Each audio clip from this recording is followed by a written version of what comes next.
A mysterious glowing creature suddenly appeared in a small town, and overnight, all the dead came back to life. The revivers looked no different from normal people, but they possessed mysterious powers, and this is the brand new fantasy series, Revival. A streamer, eager for attention, came up with the shocking idea of live streaming a cremation. But what she never expected was capturing something far more explosive. Just as the workers started the cremation furnace, a painful scream suddenly came from inside.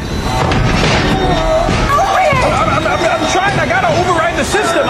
A scorched man actually ran out of the furnace, and this scene completely stunned everyone. But they never imagined this was only the beginning, because more of the dead were about to rise. Overnight, the dead crawled out of their graves, and the massive resurrection completely shocked the world. Fortunately, the resurrection event only occurred in one area, and the local government named December 18th Revival Day. Statistics showed that 47 people had come back to life that day, and all revivers were those who had died within the 2 weeks before Revival Day. The revivers were indistinguishable from ordinary people, and the government temporarily found no threat to society from them. As for why the dead had come back, neither the government nor the experts could provide an explanation. So after 35 days of lockdown, the mayor decided to lift the restrictions and return to normal life. Outside a bar at night, a woman was just about to get intimate with a man she had just met in his car, but at the crucial moment, her phone rang. The woman was Dana, a police officer, and the call was a work assignment, so Dana reluctantly left the stunned man behind and drove away.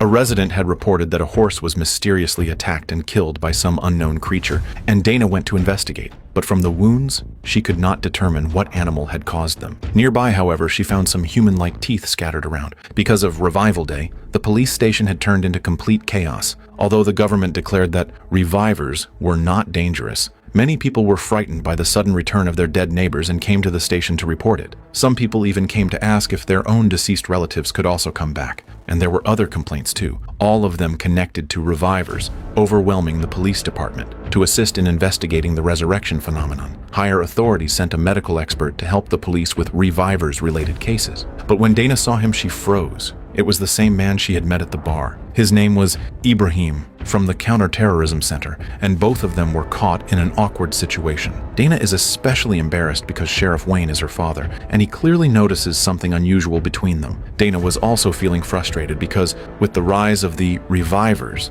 everyone else was handling major cases, while she was only assigned to investigate a dead horse. But just as she was bored and waiting, the coroner brought her shocking news. The horse's corpse had been stolen. Dana instantly realized this was no ordinary animal attack, so she brought the strange teeth she had found to Ibrahim. After Ibrahim examined them, Dana received a shocking clue. The teeth all came from the exact same position in the mouth. In other words, these teeth are newly grown, something absolutely impossible for ordinary people. Seeing Dana's confusion, Ibrahim explained his latest discovery. The cells of revivers were hundreds of times more active than normal human cells. Therefore, these fallen teeth likely came from a reviver. With this conclusion, Dana quickly drew an even more frightening deduction. Some revivers might possess beast-like strength, highly aggressive, and these ones had never reported themselves to the government, but had instead gone into hiding. Following this lead, Dana quickly searched the database and found that a criminal named Miles had indeed died during the Revival Day period, yet his name was not on the registry of revivers,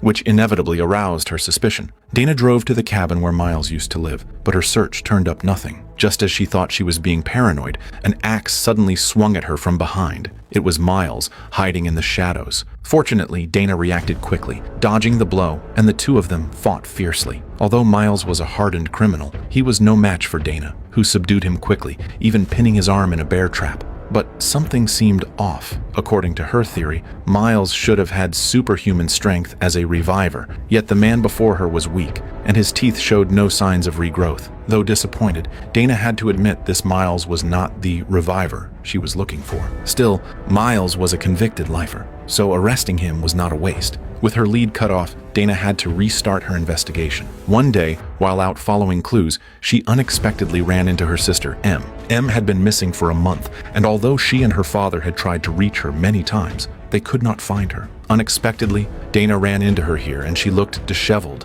with no one knowing what she had been through. When Dana pressed her, Em refused to explain. But as they drove back, Dana noticed a pickup truck parked by the road, and it immediately reminded her of the tire tracks she had seen near the dead horse's scene. She stopped to check, and just then, the Dittman couple emerged. When Dana asks if they have seen a horse, strange noises come from the direction of the warehouse, and their expressions turn nervous. Realizing they were hiding something, Dana ignored their excuses and went straight inside to investigate. Sure enough, she soon makes a discovery. The teeth scattered on the ground indicate she has finally found the real culprit. But she didn't notice the eerie figure watching her from the rafters. This old woman, constantly growing teeth, is Terry's mother, Arlene. Seeing that Dana has discovered the secret, Terry tries to tell Dana that her mother is not dangerous. However, in a fit of rage, Arlene grabs her daughter and throws her against the wall. Terry is impaled through the skull by a hook on the wall and dies on the spot. Dana now understood that some revivers had mutated into something terrifying. Arlene charged at Dana,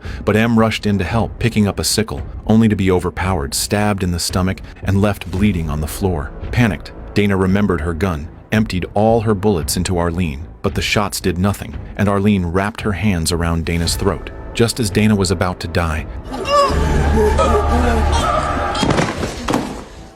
Em suddenly stood back up, her wound healing at an impossible speed. Em was a reviver. Dana is shocked by her sister Em's identity as a reviver. After all, both she and their father are police officers, yet they had no idea their close relative had inexplicably died and revived. But she doesn't have time to ask Em exactly what happened now, because colleagues will arrive soon, and it's best to keep her sister's identity as a reviver confidential for the time being, especially from their father, Wayne. So Dana and Em agreed on a cover story, blaming everything on Dana alone. Before long, the police delivered Arlene's body to the quarantine center. Ibrahim prepared to dissect her, eager to study such a powerful reviver, since no one had ever seen such strength before. But they still underestimated her. While Ibrahim stepped out for his tools, Arlene, missing half her head, suddenly came back to life again. After the chaos, Dana rushed to find Em, demanding to know how she had died. But Em said she didn't know, claiming she had lost that memory. Before Dana could press further, their father Wayne arrived with his grandson, forcing her to stop. Meanwhile,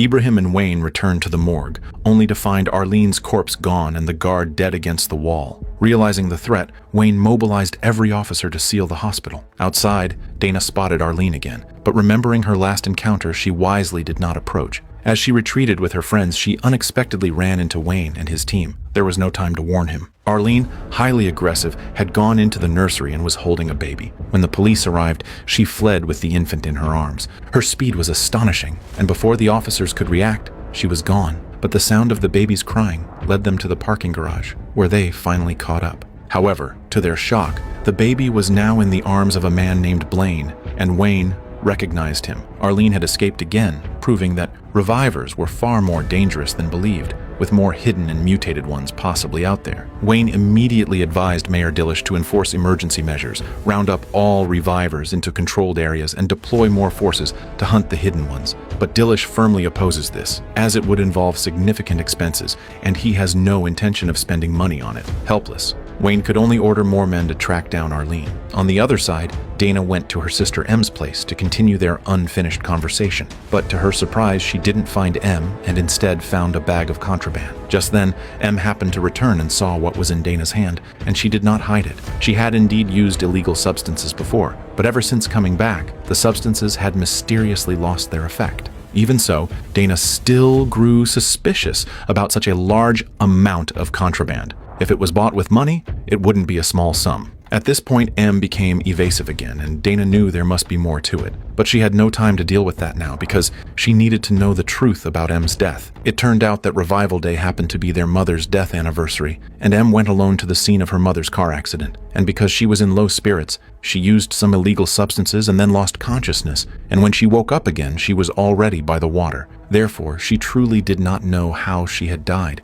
With such brief information, Dana had no leads at all. Dana knew Em was still hiding something from her, and she even suspected her sister might have taken her own life. But regardless of the truth, she had to find it out and keep Em from being hurt again. Because she still had work, Dana took Em directly to the police station, and after finishing the morning meeting, she would start the investigation together with Em. However, just after Dana left, Em slipped away with Dana's car keys. By the time Dana returned, Em had already disappeared without a trace. Em's departure left Dana with no options, but the truth still had to be pursued, and this time she focused on Em's contraband. From a colleague, she learned that getting such a quantity of illegal substances would be impossible through any regular pharmacy, and the colleague gave Dana a file of known users held by the police, which might reveal something. With the file in hand, Dana planned to go back to Em's place to look for her. But her car had been taken by M, so she had to borrow a vehicle, and she ended up asking Ibrahim for help. While they were heading back, M had already arrived at a bar, and what she had told Dana before indeed had omissions. When M woke up, there was a ring in her mouth, and the owner of the ring was Aaron,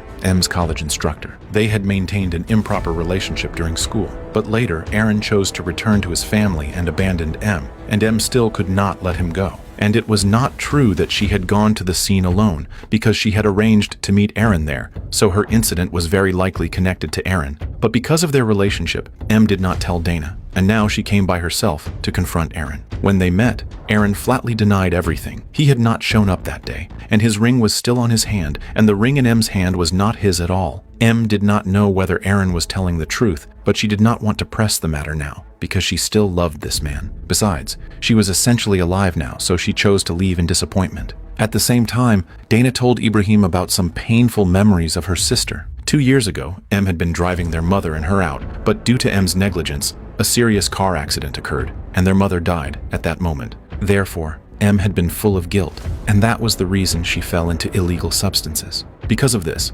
M rarely interacted with Dana and their father, and she kept avoiding reality. M was about to leave the bar when she accidentally overheard a woman commenting on the news about the revivers, saying that all revivers should be killed because they were supposed to be gone. With her mood already bad and nowhere to vent, the woman became M's target. Although M was a reviver, she did not have the kind of great strength Arlene had, and she was no match for the tough woman, so she could only take the beating. Fortunately, her ability to recover was astonishing, and though badly injured, she healed quickly. The commotion caught the bartender's attention, and since he knew M, he called Dana. Dana immediately tells Ibrahim to change direction and head to the bar. At that moment, a young man helped M outside, and his name was Rody, and he easily recognized that M was a reviver, because Rody himself was also a reviver. He invited M to watch his performance, and his performance was likely related to the abilities of revivers. To avoid Dana, M accepted Rody's invitation on the spot. When Ibrahim and Dana arrived at the bar, M was already gone, and she had left a note telling Dana not to look for her. Dana grew even more worried, and at that moment she happened to spot a familiar face in the file. It was Kay, M's roommate. Now she had an idea where M's illegal substances had come from, so she went back to M's place and happened to catch Kay using contraband. Kay had been charged multiple times for smuggling illegal substances, so Dana was certain those items had been supplied to her sister by Kay. But to Dana's surprise, her questioning led to an unexpected discovery. I know who killed M.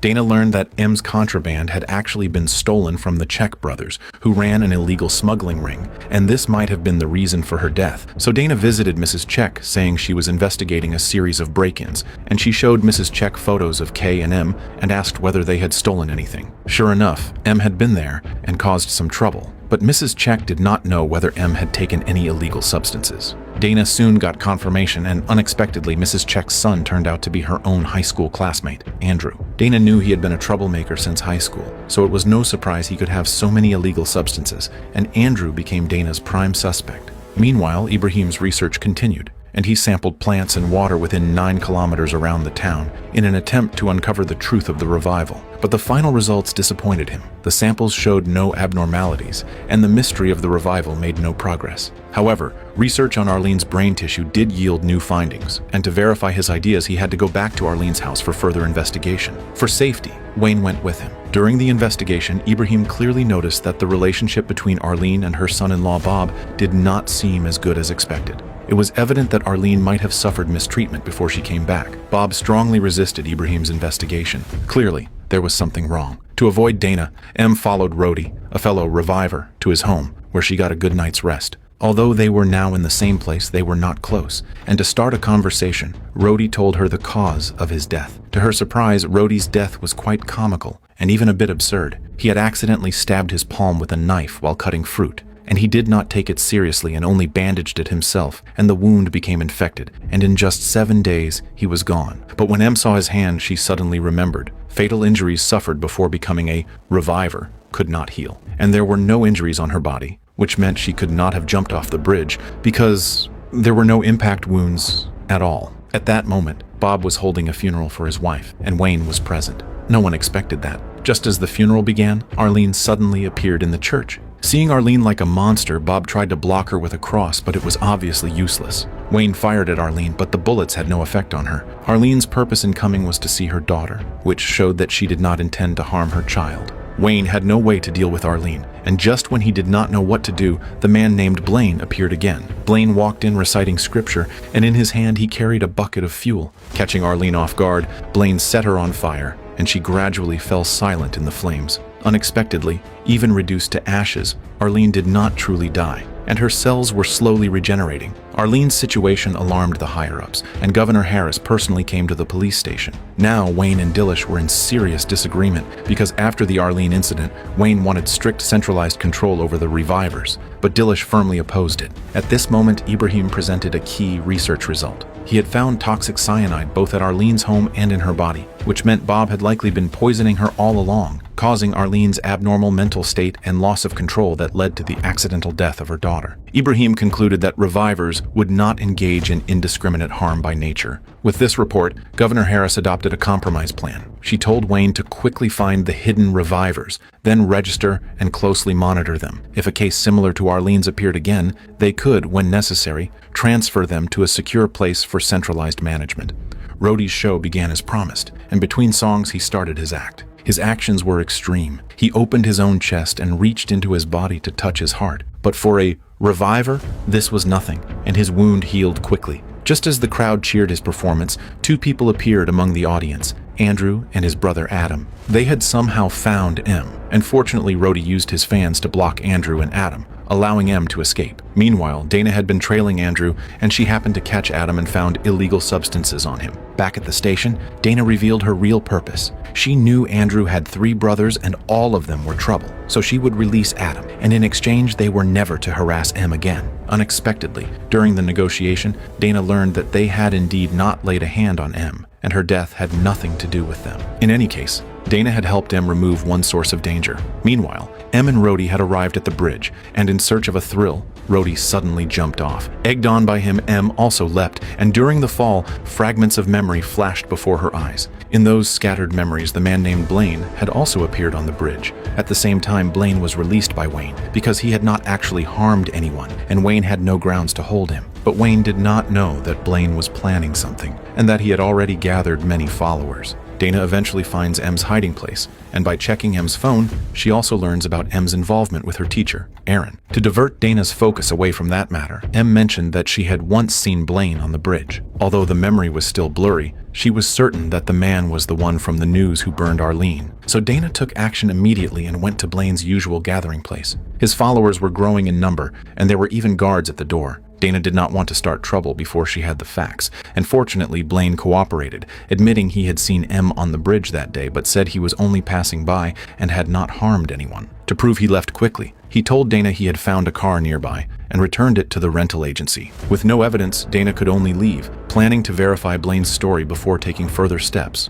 Meanwhile, Wayne began the Revivers registration program, marking their IDs so the public could recognize who was a reviver. As soon as this measure was implemented, backlash erupted. Many people were already hostile toward revivers, and now the hostility peaked, with some shops posting signs banning revivers from entering. Of course, many revivers were unwilling to reveal their identities, including the mayor's wife, Diane. This also explained why Dillish had always been so lenient toward revivers. Dana began investigating Blaine and unexpectedly found he had not lied to her. However, she grew suspicious of the vehicle found near the bridge, and sure enough, she discovered something useful inside: a hospital parking slip. Checking the hospital records, Dana found the driver was Aaron's wife. Dana immediately felt puzzled. Aaron's wife had cancer and going to the hospital was normal, but why had the car been abandoned near the bridge? While Dana investigated, M recovered another memory, that someone on the bridge had tried to smother her with a towel. In that hazy memory, the person was wearing a ring, the very one M later found in her mouth. Maybe Aaron was still lying, and he was the culprit. But Aaron's ring had clearly been on his hand, and M had confronted him about it. Soon she realized that the ring on Aaron's hand might not have been genuine, so they went to a local shop that made custom replicas. And sure enough, someone had ordered an identical ring there. After M pressed the clerk repeatedly, he gave her the buyer's email. The email was very familiar to M, as it belonged to Aaron's teaching assistant. Meanwhile, Aaron was not doing well, as someone had been extorting him and he was at his wit's end. Whether this was connected to M's death or to something else unspeakable remained unknown. Thinking she had found the truth, Em was utterly disillusioned with Aaron, changed her hairstyle, and prepared to end things with him. At the same time, Ibrahim invited Dana to dinner, and they were on the way to the restaurant. Just then, Dana received a text from Aaron, so she told Ibrahim to change course and head for the woods. Ibrahim felt awkward because he had just worked up the courage to pursue Dana, and his plan was suddenly disrupted. As Dana headed for the woods, Em had already followed Aaron there ahead of her. Em showed him the ring and confronted him again, and under her questioning, he admitted that he had taken Em away from the bridge that day, but he had not killed her. With things at this point, Aaron was ready to tell the truth, but an accident suddenly happened. Aaron was shot and fell to the ground, and the one who fired was not Dana. Nor had they expected that the shooter's target was not only Aaron. Dana was shot as well. The shooter's position was exposed, and Em grabbed Dana's service weapon and fired twice, hitting the shooter in the shoulder, but not fatally, and the shooter fled. Hearing the gunshots, Ibrahim rushed over, and though Dana was fading in and out, she still told Ibrahim not to reveal that Em was present, because she did not want Em's status as a reviver exposed or to be implicated in the shooting. Dana was taken to the hospital, and fortunately the bullet had not damaged her organs, but bleeding from the trauma kept her in a coma. Wayne arrived right away, and upon learning Dana's life was not in danger, he immediately launched a full investigation. Since the victim was his daughter, he would never allow anyone to harm his family. The crime scene investigation hit a snag. No bullets from the shooter were found at the scene. The bullets that hit Dana and Aaron both passed through their bodies. No bullet fragments were left inside, making the investigation more challenging. During questioning, Ibrahim keeps his promise to Dana and doesn't reveal that Em was also at the scene, which further hinders the investigation. With Dana unconscious and Em unable to speak up, Wayne grew impatient, desperate to find the shooter and avenge his daughter. At that moment, Dilish came to complain, because Wayne had ignored old ties and publicly revealed that his wife was a reviver, which made Dilish furious. Bound by the governor's orders, he could not openly block Wayne, but he was now deeply displeased with him. Wayne did not know that not all the bullets had flown into the woods, and one remained inside Em. Em knew it was the key to solving the case, so she had to find someone to remove it. Not wanting to drag Rhodey, a fellow reviver, into the case, she sought help from Kay. Kay used a meat cleaver to cut Em's back and pried the bullet out with her fingers. Getting the bullet was not enough, and Em could not let the police trace it back to her, so she needed Aaron's body. They secretly entered the morgue, smeared the cleaned bullet with Aaron's tissue, and this way the police would not suspect her. They then placed the bullet back at a visible spot at the crime scene and waited for the police to find it. While the police threw everything into the shooting investigation, the research team continued studying revivers. Although Ibrahim headed the department, his assistant Morel had secretly been running experiments without his approval. She discovered that injecting snake venom into a reviver could effectively slow their rapid healing. This finding pleased Wayne, but Ibrahim strongly opposed such cruel experiments on revivers. Clearly, Ibrahim had not grasped what the higher-ups wanted, because they did not care about the rights of revivers, and only wanted a quick way to control them. Therefore, Morel was appointed as the new project lead. Ibrahim suffered a setback at work, but Wayne received good news. Dana woke up, and things started to move in a better direction. Just then, someone claimed to have seen a suspicious person that night. A man named Lester said that while walking his dog along the edge of the woods, he encountered someone in a helmet moving quickly, and that person was likely the shooter. He provided another key clue. The person's flashlight was extremely bright, seemingly not civilian grade. Based on Lester's description, Wayne quickly realizes the person was using a police-grade flashlight. With the recently recovered bullet, the case became clearer, and Wayne ordered all officers' sidearms seized for ballistics testing. Before long, there was progress. The bullet had been fired from Officer McCrae's service weapon. Even more surprising for the police is that a large number of dismembered body parts are found in the trunk of his patrol car. Inside Blaine's secret hideout, a ritual was taking place. New members had to touch an object with their hands, and although the camera did not show it, it was clearly not ordinary. Those who touched it ended up with strange marks on their palms, and with that, the man was officially accepted as a member of the organization. But just when Wayne thought the case would soon be solved, Dana gave him an important update. The shooter's arm should have been wounded, yet McCrae's arm was perfectly fine, which meant someone had framed him to mislead the investigation. The case was clearly more complicated than it seemed. However, McCrae's involvement in human organ smuggling was real, and it uncovered another criminal chain. With the emergence of revivers, society had been thrown into fear, and at the same time, a new black market industry was born: organ trafficking. It was even more profitable than smuggling contraband, because if revivers could keep reviving, then their organs could be harvested endlessly. So even police officers were lured by the enormous profits and risked transporting organs for money, and McCrae was one of them. Only then did the police realize the scale of this new crime. Wayne has always held deep reservations about the revivers, so when an officer shows him Rhodey's performance video circulating online, he immediately arrests Rhodey without question. Miles, who had become an experimental subject, was also imprisoned there.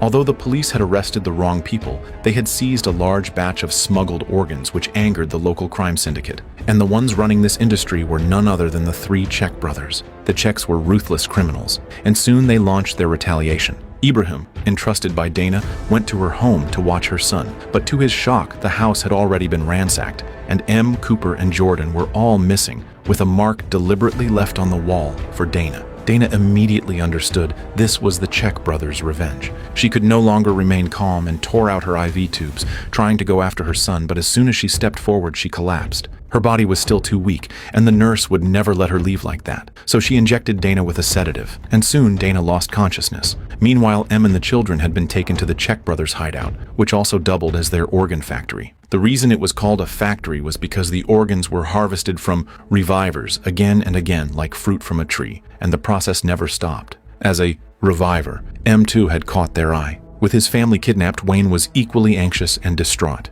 He interrogated McCrae again, hoping to get the Czech brothers' location, but McCrae was only a middleman for transport and knew nothing of their operation. It was not until the sedative wore off that Dana woke up. At that moment, Brent, the officer in charge of the shooting case and trusted by Wayne, came to see Dana. Dana trusted him as well, so without hesitation she told him about the Czechs kidnapping her family and urged him to gather a team immediately. But Brent seemed distracted, even perfunctory, and the anxious Dana failed to notice his odd behavior. Just then, Dana received a call from Anthony, who did not hide anything and directly told her their purpose. It was that Wayne had caused them huge losses, and now they wanted Dana to provide protection for their smuggling. If the shipment left the country safely, then her son would return unharmed. Otherwise, she knew the consequences. He gave Dana details about the transport vehicle and said once the job was done, they would release her son, but M was not included in the deal. Before Dana could ask more, Anthony hung up. Dana had no choice. She had to save her family. Overcome with urgency, she clapped Brent on the shoulder,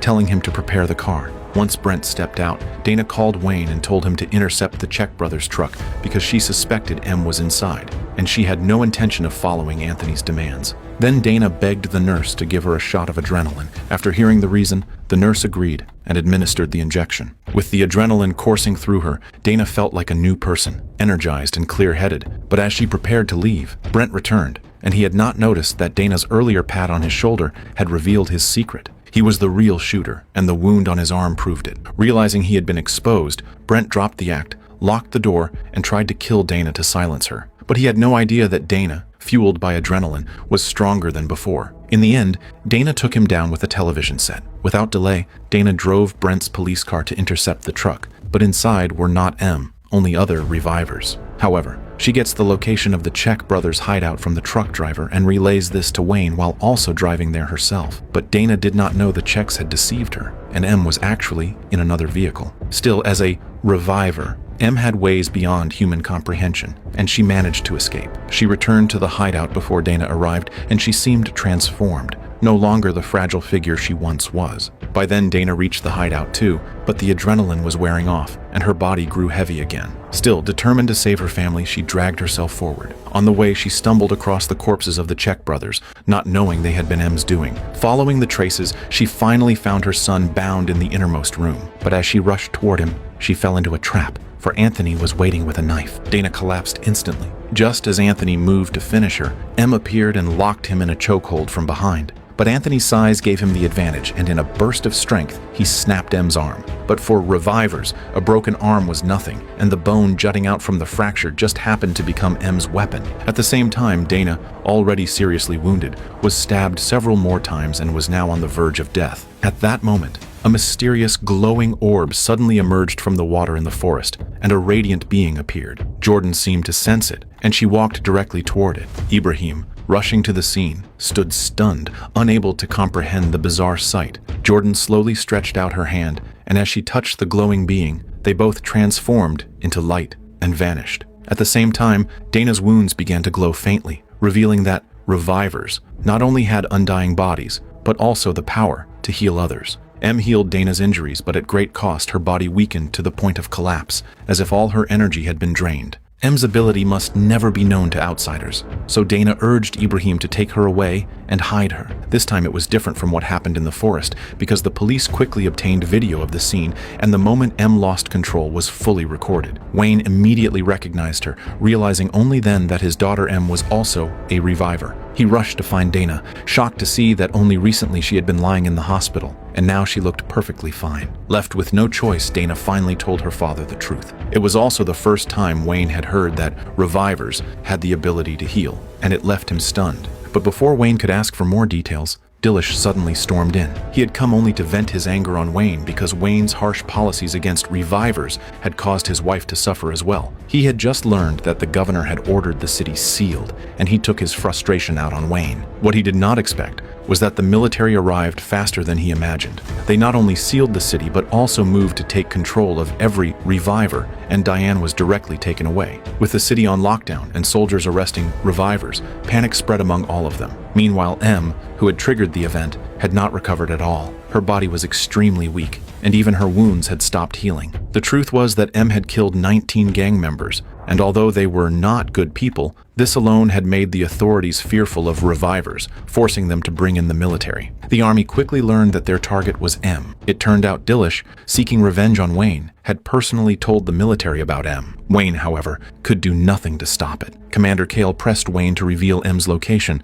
but Wayne truly did not know, since he had only just discovered she was a reviver. The military soon traced the matter to Ibrahim, and he had no choice but to move Em at once. But Em was far too weak to walk, so luckily Ibrahim's research had found something useful, an unknown substance in the town's stream that seemed to stimulate revivers' cells, and he immediately gave Em a sample to drink. Just as he predicted, Em's condition began to improve, enough that she could move again. Meanwhile, Dana was constantly monitored by the military, and could only stay at home sorting through case evidence. Wayne faced the same restrictions, but he still managed to meet Dana, because there were many things about Em he still needed to understand. Working together as father and daughter, they quickly set out a plan. To uncover the truth of Em's death, they had to start with Brent. Soon, Wayne discovers through police records that, on the night of Revival Day, Brent inexplicably went to the crematorium. But Wayne doesn't recall assigning him any investigation task. There must be something wrong here, and they must investigate it thoroughly. Before doing so, they needed to get rid of surveillance, so they staged a trick together.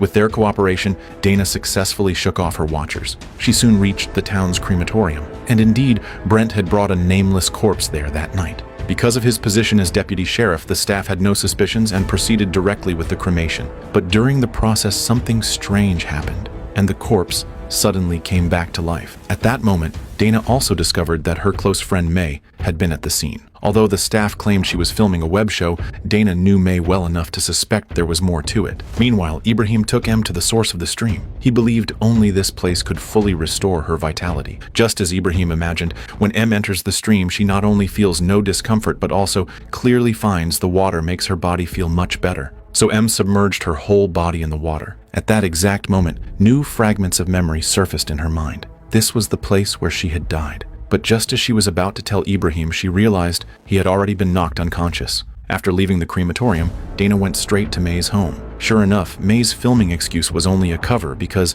she had gone there after seeing Brent bring in a corpse, which made her suspicious that there was some hidden secret. What she never expected was that the body would revive during cremation. And the man who came back was no ordinary figure. He knew the truth behind everything. What she never expected was that this man had been in contact with May all along. So May brought Dana deep into the hidden forest. To Dana's shock, the first person she saw was Em. The figure she had glimpsed by the river earlier was exactly who she had been searching for. To keep Ibrahim out of trouble, May had brought Em here. Seeing Em safe, Dana was overjoyed. Soon after, she also met the mysterious man, and his name was Jesse, someone Dana knew very well. The one who had tried to kill her was the same one who had attacked Em, and now Em's murder case was finally about to be solved. In the town, another secret organization led by Blaine was also preparing to take action, and they too were secretly capturing revivers. Every reviver they caught was subjected to some kind of handling. No one knew exactly how Blaine dealt with them, but it was clear they had mastered some mysterious and unknown power.